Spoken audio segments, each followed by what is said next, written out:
ਹੁਣ बेटा पंजाब अचीवमेंट सर्वे ते नैशनल अचीवमेंट सर्वे की तैयारी वास्ते ਅਸੀਂ 6ਵੀਂ ਕਲਾਸ ਦਾ 6ਵਾਂ ਅਧਿਆਇ ਸ਼ੁਰੂ ਕਰਨ ਜਾ ਰਹੇ ਹਾਂ। ਇਸ ਤੋਂ ਪਹਿਲੀ ਵੀਡੀਓ ਦੇ ਵਿੱਚ ਮੈਂ ਤੁਹਾਨੂੰ ਆਪਣੇ ਪਹਿਲੇ 3 ਚੈਪਟਰਸ ਫਸਟ ਸੈਕਿੰਡ ਤੇ ਥਰਡ ਚੈਪਟਰਸ ਦੇ ਸੰਬੰਧਿਤ ਕੁਝ ਸਵਾਲਾਂ ਨੂੰ ਹੱਲ ਕਰਕੇ ਦੱਸਿਆ ਹੈ, ਸਮਝਾਇਆ ਵੀ ਹੈ। ਉਮੀਦ ਕਰ ਰਿਹਾ ਕਿ ਤੁਸੀਂ ਦੇਖੀ ਹੋਏਗੀ ਤੇ ਤੁਹਾਨੂੰ ਸਮਝ ਵੀ ਆਇਆ ਹੋਏਗਾ। ਜੇ ਨਹੀਂ ਦੇਖੀ ਤਾਂ ਜ਼ਰੂਰ ਦੇਖ ਲਿਓ ਮੇਰੇ ਚੈਨਲ ਤੇ ਜਾ ਕੇ। ਹੁਣ ਆਪਾਂ 6ਵਾਂ ਚੈਪਟਰ ਸ਼ੁਰੂ ਕਰਨ ਜਾ ਰਹੇ ਹਾਂ ਜੋ ਕਿ क्योंकि साढ़े जुलाई तो अगस्त महीने तक फस्ट सैकेंड थर्ड 6 7 8 चैप्टर सीगे उन्होंने ही असीं कवर कर रहे हैं। फिलहाल संख्यावां -5 ਅਤੇ -4 ਦੇ ਵਿਚਕਾਰ ਕਿੰਨੀਆਂ ਸੰਪੂਰਨ ਸੰਖਿਆਵਾਂ ਹਨ। -5 ਤੋਂ ਲੈ ਕੇ -1 ਦੇ ਵਿਚਕਾਰ ਕਿੰਨੀਆਂ ਸੰਪੂਰਨ ਸੰਖਿਆਵਾਂ। ਅਸੀਂ ਨੰਬਰ ਲਾइन तो भी देख सकते हैं बेटा। ਤੁਸੀਂ देख सकते हो कि एक लाइन लगा के मैं उसको बराबर हिस्से में वंड लिया है। रफ वर्क ਦੇ ਵਿੱਚ ਵੀ ਤੁਸੀਂ कोई भी लाइन लगा के सिंपल उसनों लाइनां लगा सकते हो। तो हुण असीं -5 ते -1 की गल कर रहे हैं, इत्थे असीं 0 लिख देने हाँ।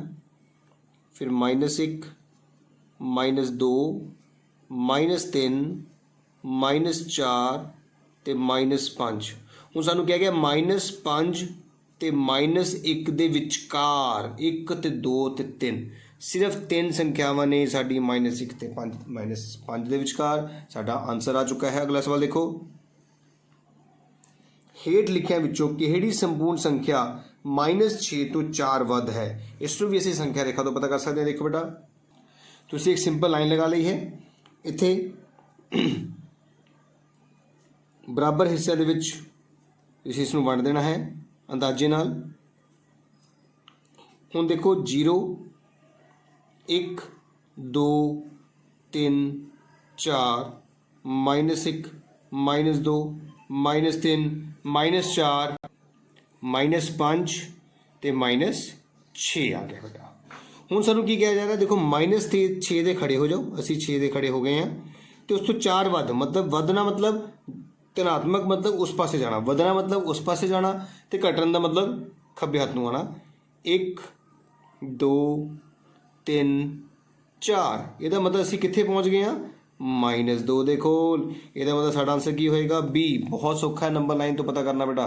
अगला सवाल देखो, हेठ लिखिया विचों किहड़ी संपूर्ण संख्या ना धनात्मक है ना ही ऋणात्मक है। याद रखना है 0 तो बाद धनात्मक शुरू होंदियां ने, 0 तो पहला ऋणात्मक शुरू होंदियां ने। 0 इदा दा अखर है जो ना ही धनात्मक हुंदा ते ना ही ऋणात्मक हुंदा है। 0 साडा आंसर होएगा सवाल दा। अगे देखो, हेठ लिखिया विचों किहड़ा व्यंजक ए तो घट संख्या ਨੂੰ ਦਰਸਾਉਂਦਾ ਹੈ। Which of the following expression represent a number 3 less than a ਦੇ ਵਿੱਚੋਂ 3 ਘੱਟ, ए ਦੇ ਵਿੱਚੋਂ 3 ਘੱਟ। ਦੇਖੋ a -3 a ਦੇ ਵਿੱਚੋਂ 3 ਘੱਟ ਨੂੰ ਦਰਸਾ ਰਿਹਾ ਹੈ। बी ਆਪਸ਼ਨ ਸਾਡਾ ਰਾਈਟ ਆਨਸਰ ਹੋਏਗਾ। ਅਗਲਾ ਸਵਾਲ ਦੇਖੋ ਬੇਟਾ, ਹੁਣ ਪੰਜਵੇਂ ਸਵਾਲ 'ਚ ਕਿਹਾ ਜਾ ਰਿਹਾ ਕਿ ਹੇਠਾਂ ਵਿੱਚੋਂ ਕਿਹੜਾ ਸਭ ਤੋਂ ਵੱਧ ਤਾਪਮਾਨ ਨੂੰ ਦੇ ਉਛਾਲ ਨੂੰ ਦੱਸਦਾ ਹੈ। ਧਿਆਨ ਨਾਲ ਦੇਖਣਾ ਬੇਟਾ, ਇੱਥੇ 0 ਡਿਗਰੀ ਤੇ 10 ਡਿਗਰੀ, -4 ਤੋਂ 8 ਡਿਗਰੀ, -15 ਤੋਂ 8, -7 ਤੋਂ 0 दिखा रहा है। मैं एक नंबर लाइन बनाई है जिहदे मैं सारी वैल्यूज़ नूं भर रहा। ध्यान नाल देखना तुसीं। देखो मैं गिनती लिख ली है।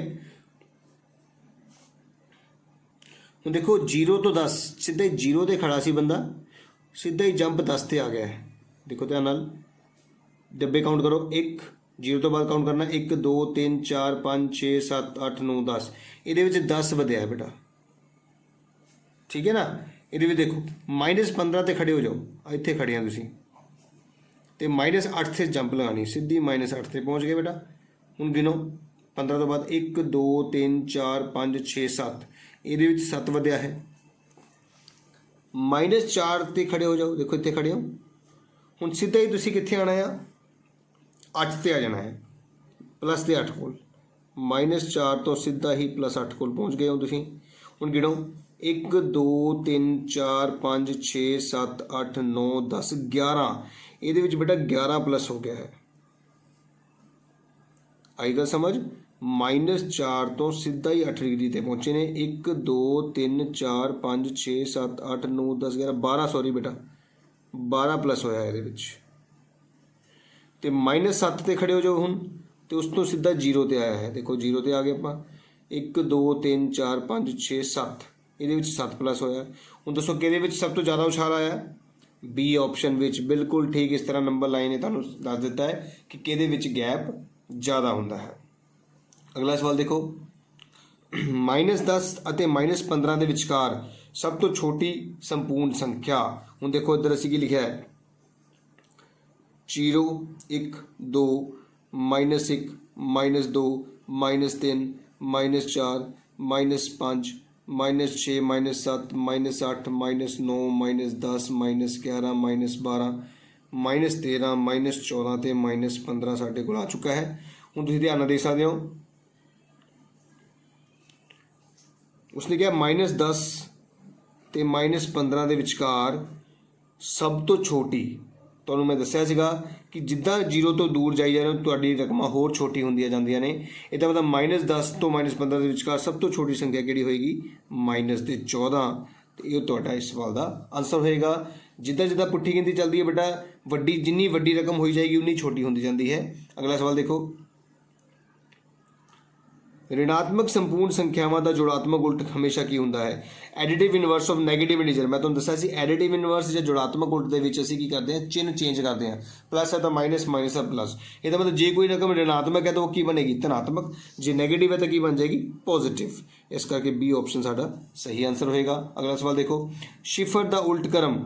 ਸਿਫਰ ਦਾ ਉਲਟ ਕਰਮ ਬੇਟਾ ਹੁੰਦਾ ਹੀ ਨਹੀਂ ਹੈ, 1/0 ਨਹੀਂ ਹੁੰਦਾ ਸਿਫਰ ਦਾ ਉਲਟ ਕਰਮ। ਸਿਫਰ ਦਾ ਉਲਟ ਕਰਮ ਨੋਟ ਪੋਸੀਬਲ। ਇਸ ਕਰਕੇ ਇਹਨਾਂ ਵਿੱਚੋਂ ਕੋਈ ਨਹੀਂ ਆंसर आएगा। एक संपूर्ण संख्या रेखा ते सिफर तो 5 इकाइयां सज्जे पासे केड़ी संपूर्ण संख्या होएगी। देखो ध्यान नाल, जे असीं सीधी एक लाइन लगा लीए तो सिफर 1 2 3 4 5 -1 -2 -3 -4 ਤੇ -5। ਹੁਣ सिफर तो असीं सज्जे पासे जाना, इधर कितनी इकाई है, 5। 1 2 3 4 5 तो असी किसे प्राप्त किया, +5 नूं ना। 0 तो बाद धनात्मक संख्यावां होंदियां ने, +5 साडा इस सवाल का आंसर होएगा। अगला सवाल देखो, हल करना है। साडे कोल 1 जमा 2 जमा 3, फिर प्लस माइनस माइनस हुंदा है, तुहानूं दस्सिया प्लस माइनस माइनस हुंदा है, प्लस माइनस माइनस हुंदा है। 1 नाल 1 कट गया, 2 नाल 2 कट गए, 3 नाल 3 कट गया, साडा आंसर आ गया, कुछ भी नहीं बचा, मतलब 0 साडा इस सवाल का आंसर होएगा। उम्मीद कर रहे हैं कि तुहानूं समझ आ रही होएगी। अगला सवाल देखो बेटा, -1 ਅਤੇ 1 ਦੇ ਵਿਚਕਾਰ ਕਿੰਨੀਆਂ ਸੰਪੂਰਨ ਸੰਖਿਆਵਾਂ ਹੁੰਦੀਆਂ। ਤੁਸੀਂ ਦੇਖ ਸਕਦੇ ਹੋ ਬੇਟਾ ਨੰਬਰ ਲਾਈਨ ਦੇ ਉੱਤੇ, ਜੇ ਅਸੀਂ ਇੱਥੇ 0 ਲਿਖਿਆ, 0 ਤੋਂ ਬਾਅਦ 1 ਆਉਂਦਾ ਹੈ, ਫਿਰ 2 ਆਉਂਦਾ ਹੈ, -1 ਆਉਂਦਾ ਹੈ, -2 ਆਉਂਦਾ ਹੈ। ਲੇਕਿਨ ਉਸਨੇ ਸਾਨੂੰ -1 ਤੇ 1 ਦੇ ਵਿਚਕਾਰ ਪੁੱਛਿਆ ਤਾਂ ਸਿਰਫ ਔਰ ਸਿਰਫ ਇੱਕੋ ਹੀ ਸੰਖਿਆ ਸਾਡੇ ਕੋਲ ਆਉਂਦੀ ਹੈ, ਜੋ ਕਿ ਕਿਹੜੀ ਹੈ, 0 ਹੈ ਬੇਟਾ। ਅਗਲਾ ਸਵਾਲ ਦੇਖੋ, -1 ਦੀ ਪਿਛੇਤਰ ਸੰਪੂਰਨ ਸੰਖਿਆ ਕਿਹੜੀ ਹੈ। -1 ਤੋਂ ਪਿੱਛੇ, ਤੁਸੀਂ ਦੇਖ ਸਕਦੇ ਹੋ -1 ਤੋਂ ਪਿਛੇਤਰ, -1 ਦੀ ਪਿਛੇਤਰ ਕਿਹੜੀ ਹੈ, -2। बिल्कुल ठीक नंबर लाइन है, तुहानूं वो भी आंसर दे दिता है। -1 का अगेतर 0 होएगा, -1 का पिछेतर -2 होएगा। इस तरह साढ़े 6वें सवाल के बेटा जो 12 सवाल से असीं वो कंप्लीट कर लेने। हुण 7वां सवाल करन जा रहे हैं, ध्यान नाल देखियो। 7वां सवाल बेटा साडा फ्रैक्शनस भिन्ना छाया अंकित भाग लई भिन्न दसनी है। छाया अंकित तुसीं सब तो पहले मैं तुहानूं दस्सिया भिन्न पता करन लई सब तो पहले टोटल डब्बे लभो, 1 2 3 4 5 6 7 तो थले 7 होना है, पक्का हो गया। पर ये कितने ने 3, इसका मतलब साडा आंसर 3/7 होएगा, जो कि सी ऑप्शन साडा आंसर होएगा। 11/5 नूं मिश्रित रूप देना बेटा, 11/5 नूं मिश्रित रूप देने लई असीं 11 नूं विचकार ते 5 नूं बाहर रखांगे। 5 दूनी 10, बकाया साडे कोल बच गया 1। मिश्रित रूप देने वेले ध्यान रखना है कि जिहड़ा तुहाडा आंसर आंदा है उपर 2 आया ना, 2 नूं तुसीं विचकार रखना है। याद रखना बेटा 1/5, 1/5। तो तुसीं देख सकते हो 2 1/5 तुहाडा ए ऑप्शन है, जो कि तुहाडा आंसर होएगा। दूजा तरीका बेटा थलड़ी रकमां नूं गुणा करना है, 5 दूनी 10 ते 1 जोड़ना है, 10 ते 11/5 तुहाडा आ रहा है। बाकी चाहे तुसीं देख सकते हो 5 दूनी 10 ते 2 12/5, जो कि बराबर नहीं है। 15 ते 3 18/5 बराबर नहीं है। 20 ते 2 22/5 बराबर नहीं है। यही तुहाडा आंसर होएगा। एक तरीका ये भी है तो एक तरीका सिंपल गुणा करके भी पता किया जा सकता है।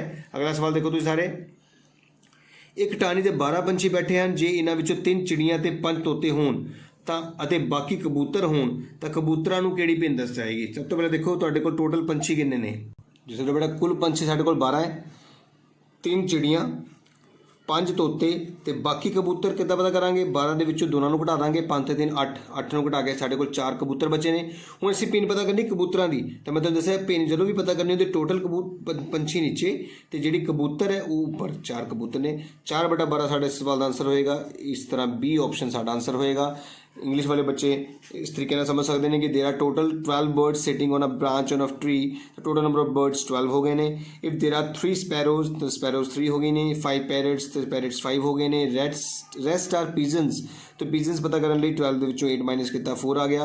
ਤੇ ਫ੍ਰੈਕਸ਼ਨ ਦਾ ਫਾਰਮੂਲਾ ਹੁੰਦਾ ਹੈ ਕਿ ਜਿਸ ਚੀਜ਼ ਦੀ ਫ੍ਰੈਕਸ਼ਨ ਪਤਾ ਕਰਨ ਜਾ ਰਹੇ ਹਾਂ ਪੀਜਨਸ ਦੀ ਉਹ ਉੱਪਰ ਤੇ ਟੋਟਲ ਨੀਚੇ, ਤੇ 4/12 ਸਾਡੇ ਇਸ ਸਵਾਲ ਦਾ ਆਨਸਰ ਆ ਗਿਆ। ਅਗਲਾ ਸਵਾਲ ਦੇਖੋ ਬੜੇ ਧਿਆਨ ਨਾਲ।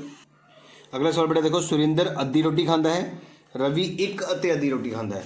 मतलब सुरिंदर ने रोटी खाधी तो अद्धी जमा रवि ने एक रोटी खाधी फिर अद्धी होर ले ली, तो दोनों ने कुल कितनी रोटी, तो साफ पता लग रहा अद्धी इन्हें अद्धी एक रोटी तो एक 2 रोटियां टोटल खाधी गई। ये तो आंसर होएगा।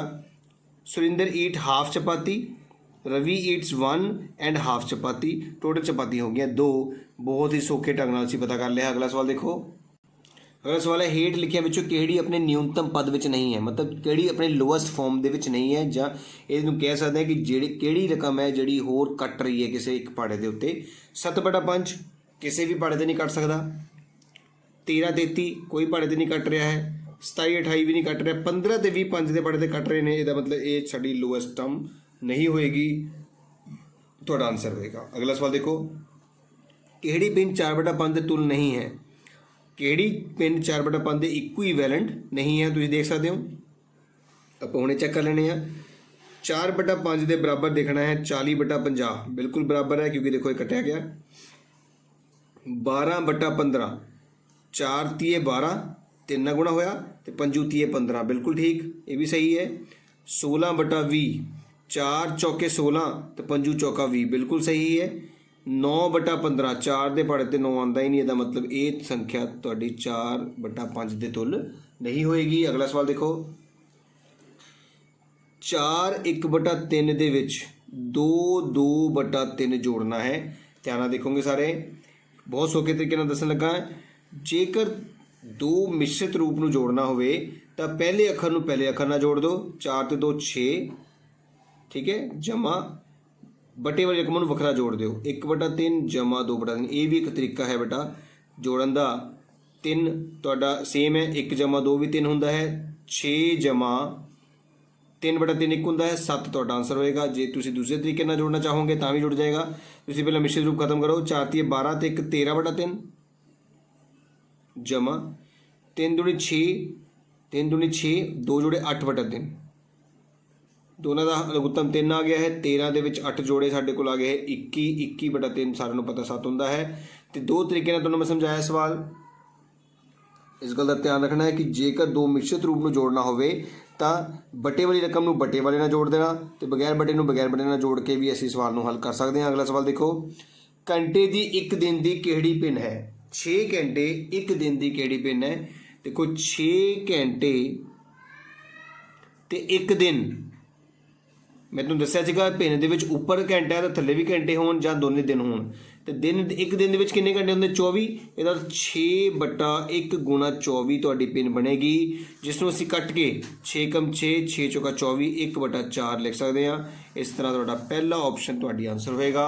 अगला सवाल देखो, हेठां लिखे विचों 7/8 ਅਤੇ 3/8 का अंतर। 7/8 ਤੇ 3/8 का अंतर पता करना है। आप ध्यान नाल देखो सारे, साडे कोल नीचे 8 है, दोने सेम ने 8 आ गया है। 7 - 3 किन्ने होंदे ने 5 4/8 नूं जे असीं कटिंग करिए 4 एकम 4 ते 4 दूनी 8, साडा आंसर 1/2 आंदा है, जो कि तुहाडा बी ऑप्शन इस सवाल का आंसर होएगा। उम्मीद कर रहे हैं कि तुहानूं बेटा समझ आ रही होएगी। अगला सवाल देखते हैं। इस तरह बेटा साडा 6वां सवाल जिहड़ा चैप्टर 7वां चैप्टर जिहड़ा है 6वीं क्लास का, ये भी खत्म हो चुका है। हुण आपां 8वें चैप्टर के कुछ सवाल करन जा रहे हैं, ध्यान नाल देखियो। हुण बेटा 8वें चैप्टर का पहला सवाल है, 27.35 टू 7.35 विच 5 का स्थानक मूल पता करना है। बेटा प्लेस वैल्यू ऑफ 5 इन 27.35। याद रखियो बेटा दशमलव तो पहला जे इकाई दहाई हुंदा है, इकाई दहाई है ना, तो दशमलव तो बाद 100वां 10वां 100वां हुंदा, पहला 10वां हुंदा है, फिर 100वां हुंदा है, फिर 1000वां हुंदा है। हुण तुसीं देखो दशमलव तो बाद दूजे अखर ते 5 है, मतलब दशमलव तो बाद दूजे अखर ते की होया 100वां। ਇਹਦਾ ਮਤਲਬ ਸਾਡਾ ਆਨਸਰ ਬੀ ਹੋਵੇਗਾ। ਇੱਥੇ ਵੰਸ ਹੁੰਦਾ ਹੈ ਇੰਗਲਿਸ਼ ਵਾਲੇ ਬੱਚੇ ਲਈ, ਇੱਥੇ ਟੈਂਸ ਹੁੰਦਾ ਹੈ। ਦਸ਼ਮਲਵ ਤੋਂ ਬਾਅਦ ਇੱਥੇ ਹੁੰਦਾ ਹੈ 10th TENTH, ਇੱਥੇ 100th HUNDREDTH, ਤੇ ਸਾਡਾ ਦੂਜਾ ਦਸ਼ਮਲਵ ਤੋਂ ਬਾਅਦ ਦੂਜਾ ਅੱਖਰ ਹੈ, ਇਸ ਕਰਕੇ 100th ਵਾਲਾ ਪਲੇਸ ਸਾਡਾ ਆਨਸਰ ਹੋਏਗਾ। ਅਗਲਾ ਸਵਾਲ ਦੇਖੋ, 52 ਰੁਪਏ ਅਤੇ 2 ਪੈਸੇ। ਯਾਦ ਰੱਖੋ ਰੁਪਏ ਤੇ ਜਿੰਨੇ ਮਰਜ਼ੀ ਪਲੇਸਿਸ ਹੁੰਦੇ ਨੇ, ਪਰ ਪੈਸੇ ਦੀ ਸਿਰਫ 2 ਹੀ ਪਲੇਸਿਸ ਹੁੰਦੀਆਂ ਨੇ। ਦਸ਼ਮਲਵ ਤੋਂ ਬਾਅਦ ਸਿਰਫ 2 ਹੀ ਪਲੇਸਿਸ ਹੁੰਦੀਆਂ ਨੇ ਪੈਸੇ ਦੀਆਂ। ਰੁਪਏ ਕਿੰਨੇ ਤੁਹਾਡੇ ਕੋਲ 52, ਇੱਥੇ 52 ਲਿਖ ਲਿਆ ਹੈ, ਪਰ ਪੈਸੇ ਨੂੰ ਲਿਖਣਾ ਹੈ 2 ਪੈਸੇ। 2 ਪੈਸੇ ਬੇਟਾ ਇੱਥੇ ਨਹੀਂ ਲਿਖਣਾ। ਨੋਰਮਲੀ ਜਦੋਂ ਅਸੀਂ ਗਿਣਤੀ ਲਿਖਦੇ ਹਾਂ ਅਸੀਂ 0 1 0 2 0 3 ਪਾਉਂਦੇ ਹਾਂ, ਇਸ ਕਰਕੇ ਯਾਦ ਰੱਖ ਲਓ 2 ਨੂੰ ਕਿੱਦਾਂ ਲਿਖਦੇ ਹਾਂ, 0 2 ਨੂੰ ਲਿਖਦੇ ਹਾਂ, 0 ਤੇ 2। ਇਹ ਹੁੰਦਾ 52 ਰੁਪਏ 2 ਪੈਸੇ। ਯਾਦ ਰੱਖਣਾ ਹੈ ਜੇਕਰ ਤੁਸੀਂ 52.2 ਲਿਖ ਲਿਆ ਤਾਂ ਇਹ 20 ਪੈਸੇ ਬਣ ਜਾਂਦੇ, ਕਿਉਂਕਿ ਅਗਲਾ ਪਲੇਸਮੈਂਟ ਖਾਲੀ ਹੈ ਤਾਂ ਉੱਥੇ 0 ਲੱਗ ਜਾਂਦਾ ਆਪਣੇ ਆਪ ਹੀ। ਇਸ ਕਰਕੇ ਇਸ ਗੱਲ ਦਾ ਧਿਆਨ ਰੱਖਣਾ ਹੈ ਕਿ 2 ਪੈਸੇ 0 2 ਨੂੰ ਕਹਿੰਦੇ ਆ। ਇਹ ਤੁਹਾਡਾ ਇਸ ਸਵਾਲ ਦਾ ਆਨਸਰ ਹੋਏਗਾ। ਅਗਲਾ ਸਵਾਲ ਦੇਖੋ, ਹੇਠਾਂ ਦਿੱਤੀਆਂ ਹੋਈਆਂ ਕਿਹੜੀਆਂ ਦਸ਼ਮਲਵ ਸੰਖਿਆਵਾਂ ਘੱਟ ਦੇ ਕ੍ਰਮ ਵਿੱਚ ਨੇ। ਘੱਟ ਦਾ ਮਤਲਬ ਸਭ ਤੋਂ ਵੱਡਾ ਅੱਖਰ, ਉਸ ਤੋਂ ਛੋਟਾ, ਉਸ ਤੋਂ ਛੋਟਾ। ਸਭ ਤੋਂ ਪਹਿਲਾ 434 ਹੈ, ਫਿਰ 494 ਹੈ, ਫਿਰ 345 ਹੈ, ਫਿਰ 4 ਕੱਲਾ 4 ਹੈ ਜਿਸ ਨੂੰ ਅਸੀਂ 40 400 ਬੋਲ ਸਕਦੇ ਹਾਂ। ਇਹਦਾ ਮਤਲਬ ਸਭ ਤੋਂ ਵੱਡਾ ਅੱਖਰ 494 ਸਾਡੇ ਕੋਲ ਇੱਥੇ ਹੈ। ਉਸ ਤੋਂ ਬਾਅਦ 490, ਫਿਰ 410, ਫਿਰ 400। ਇਹ ਸਾਰੇ ਤੁਹਾਡੇ ਕੋਲ ਘੱਟ ਦੇ ਕ੍ਰਮ ਦੇ ਵਿੱਚ ਨੇ, ਇਸ ਕਰਕੇ ਵੀ ਤੁਹਾਡਾ ਆਨਸਰ ਹੈ। ਸਭ ਤੋਂ ਵੱਡਾ, ਉਸ ਤੋਂ ਛੋਟਾ, ਉਸ ਤੋਂ ਛੋਟਾ, ਉਸ ਤੋਂ ਛੋਟਾ। ਬਾਕੀ ਦੇ ਵਿੱਚ ਦੇਖੋ 434 ਤੋਂ ਬਾਅਦ 480 ਆ ਗਿਆ, ਜੋ ਕਿ ਗਲਤ ਹੈ। ਮੈਂ ਤੁਹਾਨੂੰ ਦੱਸਿਆ ਸੀ ਨਾ ਕਿ ਦਸ਼ਮਲਵ ਤੋਂ ਬਾਅਦ 3 ਅੱਖਰ, ਤੁਸੀਂ 3 ਹੀ ਪੜ੍ਹਨੇ ਆ। ਜੇ ਘੱਟ ਹੈ ਤਾਂ ਕਿ 0 ਲਗਾ ਦੇਣੀ ਹੈ। 345 330 ਘਟਿਆ ਹੈ, ਫਿਰ 300 ਆ ਗਿਆ। 330 ਤੋਂ ਬਾਅਦ 300 ਘਟ ਗਿਆ, ਲੇਕਿਨ ਫਿਰ 400 ਆ ਗਿਆ। ਇਹਦਾ ਮਤਲਬ ਸਿਰਫ ਬੀ ਆਪਸ਼ਨ ਹੀ ਸਾਡਾ ਸਹੀ ਆਨਸਰ ਹੋਏਗਾ। 98.53 ਨੂੰ 100 ਨਾਲ ਭਾਗ ਕਰਨੀ। ਬੇਟਾ ਯਾਦ ਰੱਖਣਾ, ਜਦੋਂ ਵੀ ਭਾਗ ਕਰਦੇ ਹਾਂ ਤਾਂ ਦਸ਼ਮਲਵ ਪਿੱਛੇ ਨੂੰ ਜਾਂਦਾ ਹੈ, ਗੁਣਾ ਕਰਦੇ ਹੋਏ ਦਸ਼ਮਲਵ ਅੱਗੇ ਨੂੰ ਜਾਂਦਾ ਹੈ। ਇਹਦਾ ਦਸ਼ਮਲਵ 2 ਰਕਮ ਪਿੱਛੇ ਜਾਊਗਾ ਕਿਉਂਕਿ 2 ਜ਼ੀਰੋਆਂ ਨੇ, 1 ਤੇ 2 ਇੱਥੇ ਦਸ਼ਮਲਵ ਲੱਗ ਜਾਊਗਾ 9 ਤੋਂ ਪਹਿਲਾਂ। ਦੇਖੋ ਜਿਹੜਾ 9 ਤੋਂ ਪਹਿਲਾਂ ਬਿਲਕੁਲ ਪਹਿਲਾ ਹੀ ਆਪਸ਼ਨ ਸਾਡਾ ਸਹੀ ਆਨਸਰ ਹੋਏਗਾ। ਅਗਲਾ ਸਵਾਲ ਦੇਖੋ ਬੇਟਾ, ਸਾਨੂੰ ਅਸੀਂ ਕੀ ਕਰਨਾ ਹੈ।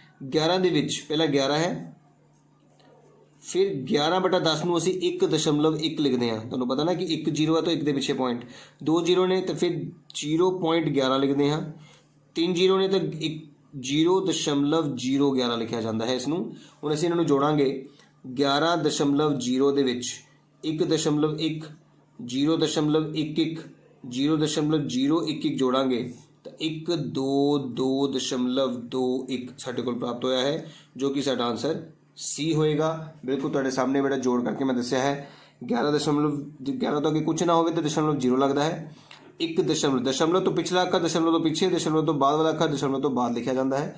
0.11 0.11 ਇੱਕ ਅੱਗੇ ਚਲਾ ਗਿਆ। 0.011 0.011 ਲਿਖਿਆ ਗਿਆ। 122.2 ਤੇ 1 ਸਾਡਾ ਆਨਸਰ ਆ ਗਿਆ ਹੈ। ਅਗਲਾ ਸਵਾਲ ਦੇਖੋ, ਹੁਣ ਉਸਨੇ ਕਿਹਾ 0.002 ਦੇ ਵਿੱਚ 2.02 ਤੇ 0.22 ਨੂੰ ਜੋੜਨਾ ਹੈ। ਤੁਸੀਂ ਦੇਖ ਸਕਦੇ ਹੋ 2 ਸਿੱਧਾ ਉਤਰ ਗਿਆ, 4 ਆ ਗਿਆ, 2 ਆ ਗਿਆ ਤੇ 0.2 ਆ ਗਿਆ। 2.242 ਤੁਹਾਡਾ ਬੀ ਆਪਸ਼ਨ ਬਿਲਕੁਲ ਸਹੀ ਆਨਸਰ ਆ ਗਿਆ ਹੈ। ਅਗਲਾ ਸਵਾਲ ਦੇਖੋ ਧਿਆਨ ਨਾਲ, 7ਵਾਂ ਸਵਾਲ। 27.65 27.65 18.402 ਇਹ ਵੀ ਪਲੱਸ ਦਾ ਹੈ, ਇਹ ਵੀ ਪਲੱਸ ਦਾ ਹੈ, ਫਿਰ ਇਹ ਵੀ ਪਲੱਸ ਦਾ ਹੈ। 7.63 ਇਹਨਾਂ ਨੂੰ ਪਹਿਲਾਂ ਪਲੱਸ ਕਰਨਾ ਹੈ, ਫਿਰ ਜੋ ਆਨਸਰ ਆਏਗਾ ਉਹਦੇ ਵਿੱਚ ਇਹਨੂੰ ਘਟਾਵਾਂਗੇ। 2 ਆ ਗਿਆ, 8 ਆ ਗਿਆ, 6 ਤੇ 6 12 ਤੇ 4 16 ਆ ਗਿਆ, 6 ਉੱਪਰ 1 ਆ ਗਿਆ, 7 ਤੇ 8 ਤੇ 8 16 16 ਤੇ 7 17 18 19 20 21 22 23 3 ਉੱਪਰ 2 ਤੋਂ 4 ਤੇ 5 ਇੰਨਾ ਆਨਸਰ ਸਾਡੇ ਕੋਲ ਜੋੜ ਕੇ ਆ ਗਿਆ ਹੈ। ਹੁਣ 53.682 ਦੇ ਵਿੱਚੋਂ ਅਸੀਂ 2.39 ਨੂੰ ਮਾਈਨਸ ਕਰਾਂਗੇ ਕਿਉਂਕਿ ਉਹ ਮਾਈਨਸ ਦਾ ਸੀਗਾ। 2 ਸਿੱਧਾ ਉਤਰ ਗਿਆ ਹੈ, 8 ਚੋਂ 9 ਨਹੀਂ ਜਾ ਸਕਦਾ, ਹਾਸਲ ਲੈ ਲਿਆ। 18 ਚੋਂ 9 ਗਏ 9, ਬਕਾਇਆ 5, 5 ਤੋਂ 3 ਗਏ 2.1 ਤੇ 5 51.292 ਸਾਡਾ ਆਨਸਰ ਆ ਗਿਆ ਬੇਟਾ, ਬਿਲਕੁਲ ਸਹੀ ਹੈ। ਇਸ ਵਾਰ ਡੀ ਆਪਸ਼ਨ ਸਾਡਾ ਆਨਸਰ ਆ ਗਿਆ ਹੈ। ਅਗਲਾ ਹੈ ਬੇਟਾ, ਜੇ 185 ਨੂੰ 28 ਨਾਲ ਗੁਣਾ ਕਰਕੇ ਇੰਨਾ ਆ ਰਿਹਾ ਹੈ ਤਾਂ 18.5 ਨੂੰ 2.8 ਨਾਲ ਗੁਣਾ ਕਰਕੇ ਕੀ ਆਵੇਗਾ। ਦੇਖੋ ਦਸ਼ਮਲਵ ਤੋਂ ਬਾਅਦ 1 ਅੱਖਰ, ਦਸ਼ਮਲਵ ਤੋਂ ਬਾਅਦ 1 ਅੱਖਰ, ਟੋਟਲ ਕਿੰਨੇ ਹੋ ਗਏ। ਦਸ਼ਮਲਵ ਤੋਂ ਬਾਅਦ 2 ਅੱਖਰ, ਇਹਦਾ ਮਤਲਬ ਤੁਹਾਡੇ ਕੋਲ ਆਨਸਰ ਆਏਗਾ 2 ਅੱਖਰ ਦੇ ਪਿੱਛੇ ਪੁਆਇੰਟ, ਮਤਲਬ 51.80। ਬੀ ਆਪਸ਼ਨ ਤੁਹਾਡਾ ਬਿਲਕੁਲ ਸਹੀ ਆਨਸਰ ਹੋਏਗਾ। ਇਸ ਤਰ੍ਹਾਂ ਤੁਹਾਡਾ 8ਵਾਂ ਸਵਾਲ ਕੰਪਲੀਟ ਹੋ ਗਿਆ ਹੈ ਤੇ ਇਸ ਤਰ੍ਹਾਂ ਤੁਹਾਡਾ 8ਵਾਂ ਚੈਪਟਰ 6ਵੀਂ ਕਲਾਸ ਦਾ ਉਹ ਵੀ ਕੰਪਲੀਟ ਹੋ ਚੁੱਕਾ ਹੈ। ਹੁਣ ਇਸ ਵੀਡੀਓ ਦੇ ਵਿੱਚ ਤੁਹਾਨੂੰ ਮੈਂ 6ਵੇਂ 7ਵੇਂ ਤੇ 8ਵੇਂ ਚੈਪਟਰ ਦੇ ਪੰਜਾਬ ਸਰਵੇ ਤੇ ਨੈਸ਼ਨਲ ਅਚੀਵਮੈਂਟ ਸਰਵੇ ਦੇ ਸੰਬੰਧ ਵਿੱਚ ਕੁਝ ਸਵਾਲਾਂ ਨੂੰ ਸਮਝਾਇਆ ਹੈ। ਉਮੀਦ ਕਰਦਾ ਕਿ ਤੁਹਾਨੂੰ ਸਮਝ ਆਈ ਹੋਏਗੀ। ਉਮੀਦ ਕਰਦਾ ਕਿ ਤੁਸੀਂ ਕਾਪੀ ਤੇ ਲਿਖ ਕੇ ਪ੍ਰੈਕਟਿਸ ਕਰੋਗੇ ਤਾਂ ਜੋ ਕਿ ਤੁਸੀਂ ਇਸ ਪੇਪਰ ਦੇ ਵਿੱਚ ਵੱਧ ਤੋਂ ਵੱਧ ਵਧੀਆ ਤੋਂ ਵਧੀਆ ਪਰਫਾਰਮੈਂਸ ਦੇ ਸਕੋ ਤੇ ਸਾਡੇ ਪੰਜਾਬ ਦਾ ਨਾਮ ਵੀ ਰੋਸ਼ਨ ਕਰ ਸਕੋ। ਜੇਕਰ ਮੇਰੀ ਵੀਡੀਓ ਵਧੀਆ ਲੱਗੀ ਹੋਵੇ ਤਾਂ ਬੇਟਾ ਜਰੂਰ ਉਸਨੂੰ ਕਮੈਂਟ ਕਰਿਓ, ਜਰੂਰ ਲਾਈਕ ਕਰਿਓ ਤੇ ਮੇਰੇ ਚੈਨਲ ਨੂੰ ਬੇਟਾ ਸਬਸਕ੍ਰਾਈਬ ਨਾ ਕਰਨਾ ਭੁੱਲਿਓ ਤਾਂ ਕਿ ਮੇਰੀ ਅਗਲੀ ਵੀਡੀਓਜ਼ ਦਾ ਤੁਹਾਨੂੰ ਪਤਾ ਲੱਗ ਸਕੇ। ਥੈਂਕ ਯੂ ਬੇਟਾ।